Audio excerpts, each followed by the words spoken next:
Nous avons fait une prière, le chapitre 121 de Tehillim, et maintenant nous allons donner de la tzedaka, tous ensemble dans l'esprit de Hakel, l'unification, le rassemblement, un Dvar Torah, Torah, Tfila, Tzedaka, les trois piliers qui nous retiennent, et les trois, je dirais, les piliers qui bougent, qui nous amènent vers la Goula, vers le Beth Amikdash, avec tous les mitzvot que nous avons faits, que nous faisons et que nous ajoutons.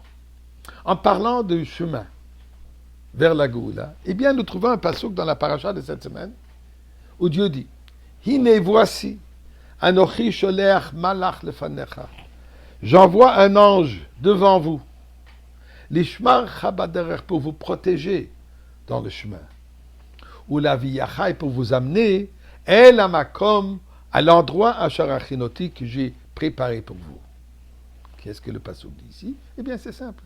Dans ce voyage depuis la sortie d'Égypte jusqu'à l'arrivée à destination finale qui est le Eretz Israël, l'endroit que Dieu nous a préparé pour nous, on est accompagné, on est protégé par un ange. Les commentaires posent une question. Mais pourquoi est-ce qu'on a besoin d'un ange? Dieu nous accompagne. Comme il dit, moi-même je vous ai sorti d'Égypte. Ani velo malach, ani velo sarav, ani hu velo acher, comme on dit dans la Haggadah de Pessah. Dieu nous a libérés d'Égypte. Donc, quand est-ce qu'il a disparu? Quand est-ce qu'il a arrêté de nous accompagner? Et qui est cet ange qui nous accompagne? Eh bien, les commentaires donnent différentes explications là-dessus. Par rapport à pourquoi il y a un ange et pas Dieu, alors dit effectivement, Dieu nous a sortis d'Égypte, mais une fois qu'on était dehors, entre guillemets, il nous a quittés. Ce qui a marqué que Dieu est toujours présent avec nous, ça c'est par rapport à Eretz Israël, il a marqué « Ein Hashem Elokecha ba mereshit hashana va dacharit hashana ».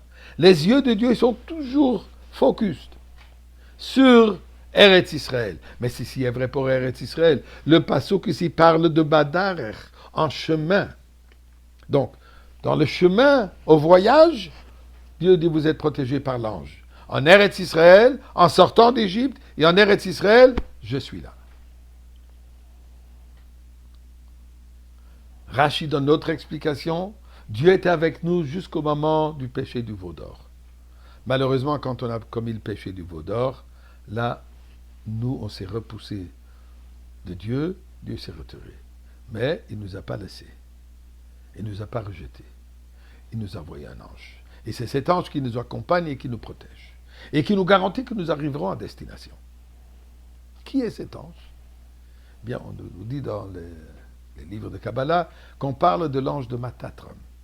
Matatron, c'est lui qui dirige le ministère d'intérieur.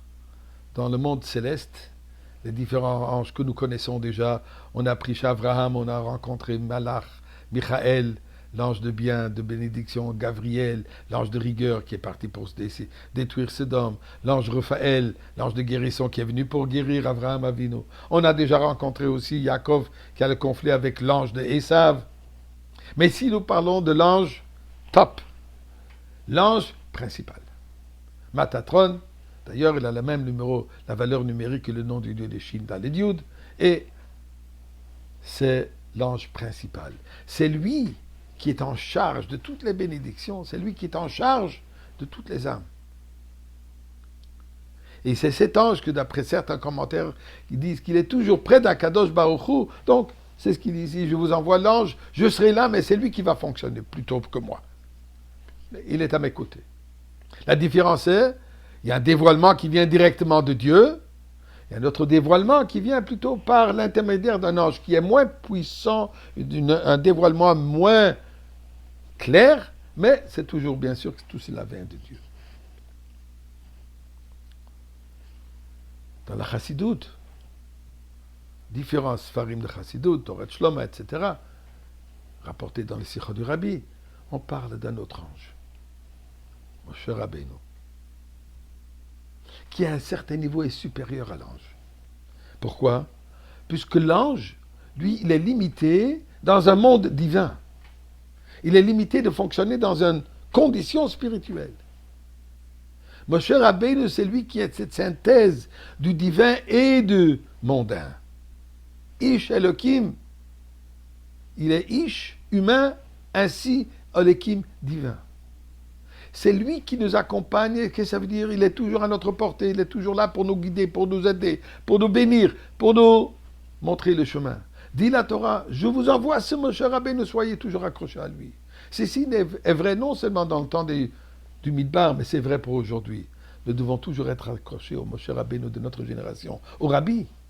Écouter ses enseignements, suivre ses conseils et ses ordres qui est, préparons-nous pour